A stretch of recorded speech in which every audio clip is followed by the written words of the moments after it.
Good morning, Your Honors, and may it please the Court. My name is Eric Vincent, and I'm here on behalf of the appellant, Christina K. Collins.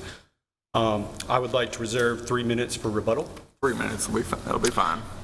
Right. The issue before the Court here today is whether the Tennessee Department of Health and Division of Health-Related Boards, which I'm going to refer to collectively as the Department, are superior agencies to the Tennessee Board of Nursing in contested cases against a licensee at the administrative level. And this question is fundamental to really everything that has transpired in the case since the board entered its original order back in March of 2018. What we're asking the court is that the law of the case be consistently applied throughout the entire case.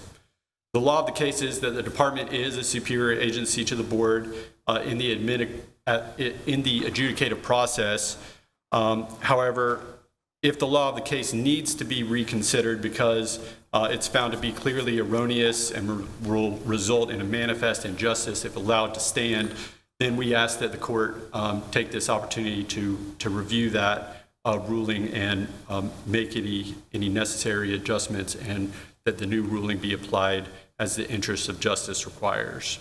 So ultimately, the appellant's asking simply that the law be consistently applied throughout the case, and that the state should not be permitted to maintain such an unfair advantage that it's permitted to represent to the courts that the department is an independent superior agency to the board in order to gain standing on judicial review to overturn a decision of the board on judicial review, and then on remand have the law of the case disregarded and the department found to be an agent of the board to, in effect, grant the board the ability to reverse its own order based on its own error when the statutes, the rules of the court, and the ruling itself clearly precludes the board from doing so. So the department is either a superior agency. Counsel, let me ask you kind of an initial question here. You have several issues listed, but what was the basis for the trial court's dismissal? The Knox County Chancery Court's dismissal? Yes. The Knox County Chancery Court dismissed it based on the untimely filing of a petition for judicial review. And the Chancery Court didn't decide any of these other issues? They did not. Just decided it on, said it's not timely, so I don't have subject matter jurisdiction, and that was the end of the ruling? That's correct. That's correct. Okay. Now, so isn't that the only thing that's before us really on appeal?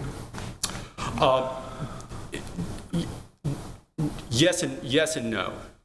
Good lawyer answer. Yeah. So the question about whether or not the petition was timely filed hinges on whether or not the department is a superior agency to the board. If the department is not a superior agency, then the basis of the court's jurisdiction in the action by the department against the board on judicial review no longer exists. And that order is void, and that creates a domino effect where everything that followed from that decision is in itself null. All right, and what you're asking us to do on that is to go back and reverse the 2020 opinion of this court? That's correct. Okay. So the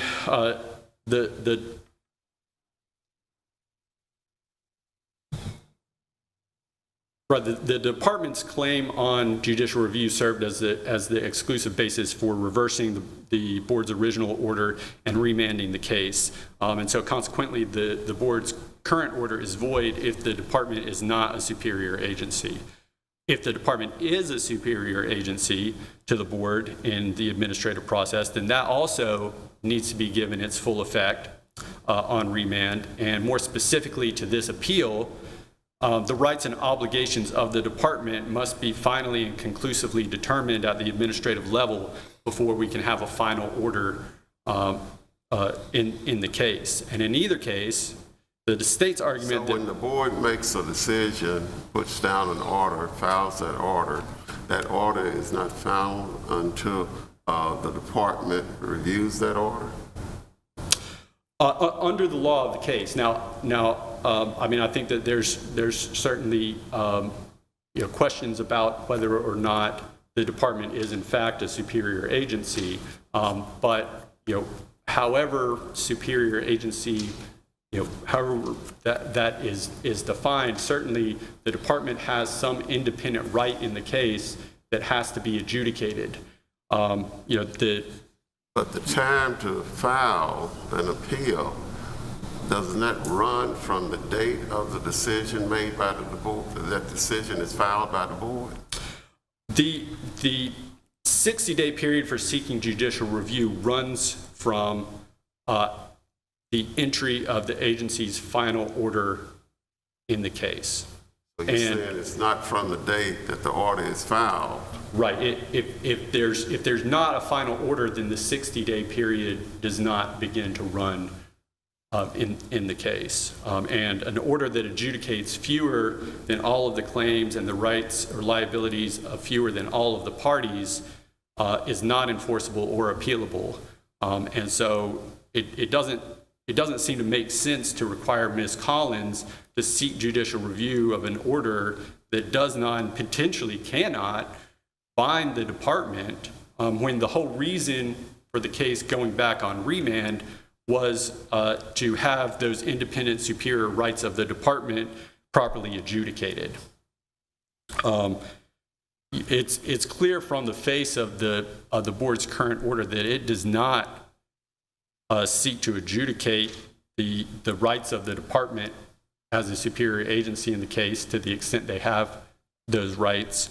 And so the only way to try to bind the department is to have some other process in place for review or appeal to the department, for that to occur. And that process is required to be set out in the board's order under Tennessee Code Section 45314C. Now, if I understand the state's argument correctly, it appears to suggest that the department's rights are merged into those of the board upon entry of a board's order. And applying this consistently throughout the case, the department's rights were disposed of on March 5th, 2018, when the board's original order was entered. And the decision of the board at that point became the decision of the department. And the department had no standing at that point to take a position before the courts contrary to that position. The courts would have lacked subject matter jurisdiction, not because essentially the decision of the board was a decision of the department, and the department, like the board, was found to be cannot seek review of its own decision.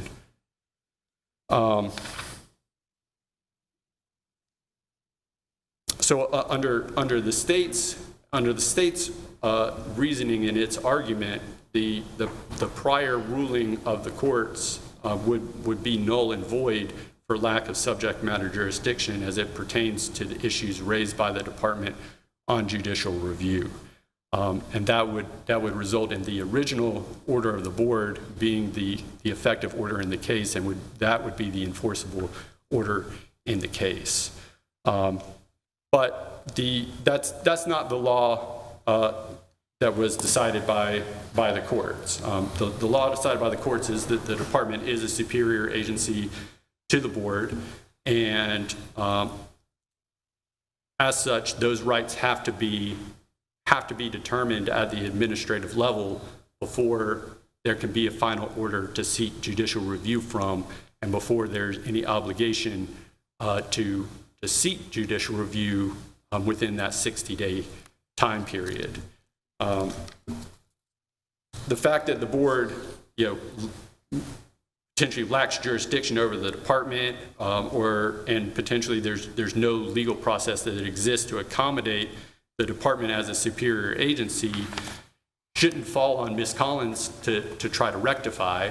But we do set out in our brief, what we believe the procedure under the Uniform Administrative Procedures Act that would give effect to the ruling of the courts that the department is a superior agency, while also providing some procedural safeguards to dispose of those rights once that appellate process has been exhausted or waived by inaction.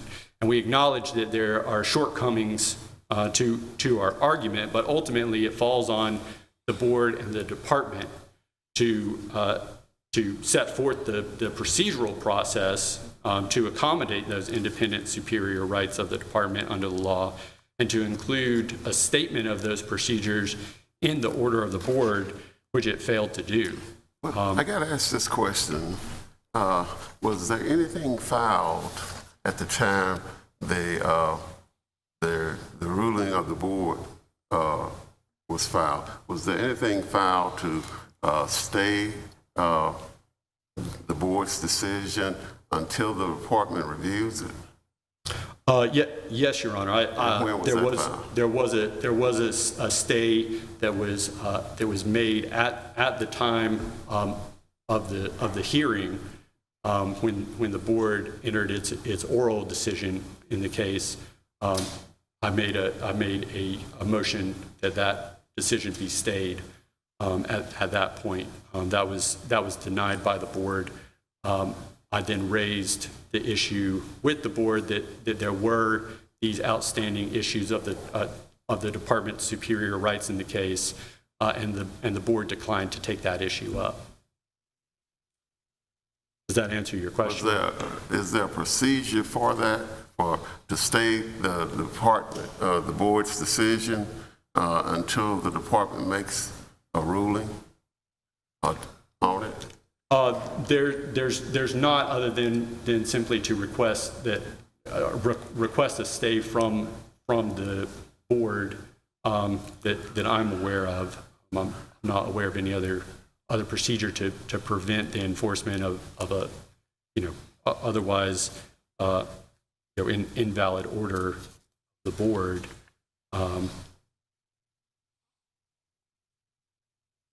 Does that answer your question? Okay. Thank you. I'm out of time. You have your time for rebuttal. Thank you. We're here from the appellate. Thank you, Your Honor, and may it please the court. My name is Reed Smith, and I am here with my colleague Sarah Sedgwick on behalf of the state respondents. The Chancery Court correctly held that it lacked jurisdiction to after the 60 days.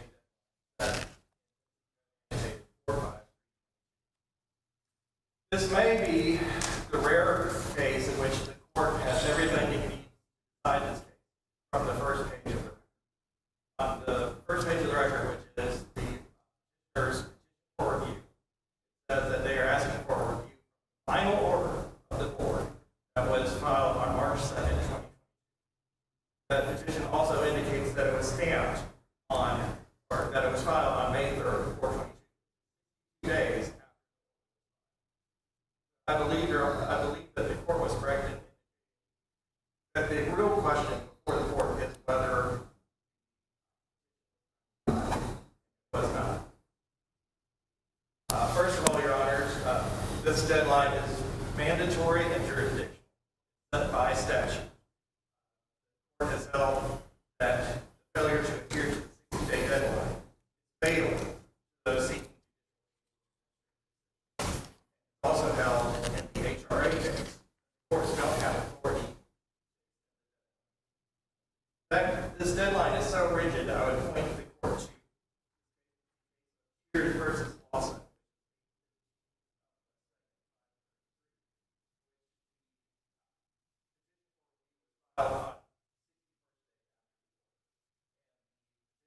Oh, well, this was mailed to me, so I should be able to take it.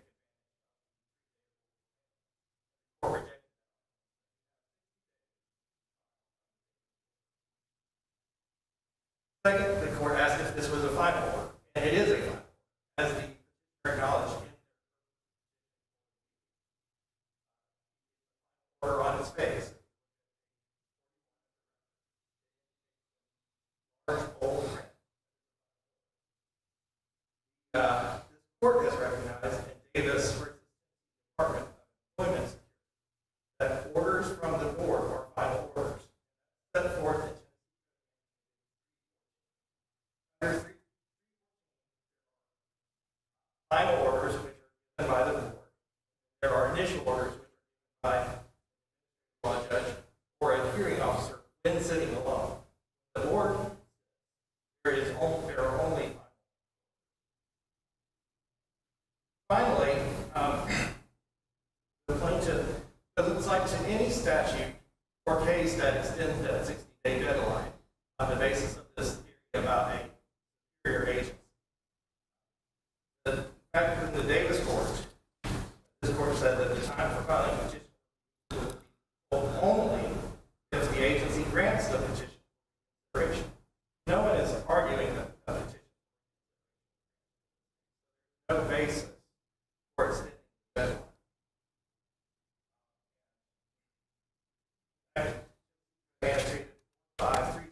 B2 expressly states that the filing of a petition for review does not extend. There was a question about whether there was a request for a stay. I believe that was a question of whether there was a request for a stay by the department. But the department doesn't review these orders. In fact, on page 25 of the brief, the petitioners themselves acknowledge that the department is not an agency. They don't make this. There is no order of the board. What's our order? In Collins 1, did the department appeal? That's correct, Your Honor. And that was where this discussion came from. Is the department if the department had adjudicative authority, it could have just said, "Oh, or we disagree with you, and we're going to rule over." Instead, the department sought from the chancellor, and that Chancellor Perkins said, "22." Department. Those are the only statutory requirements.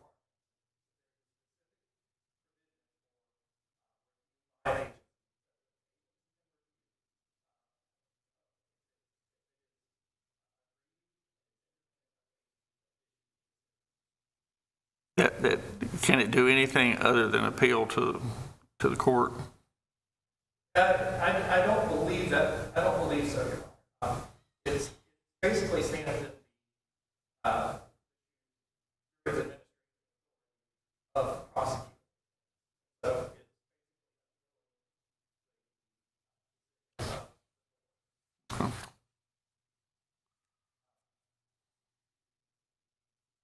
So it cannot modify, change, or correct, or delete anything to the order? that's correct, Your Honor. But only through, only by seeking judicial review, which is what the department did in the first case.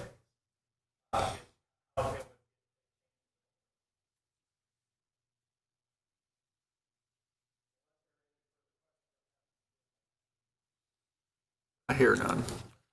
Hear from the appellant rebuttal.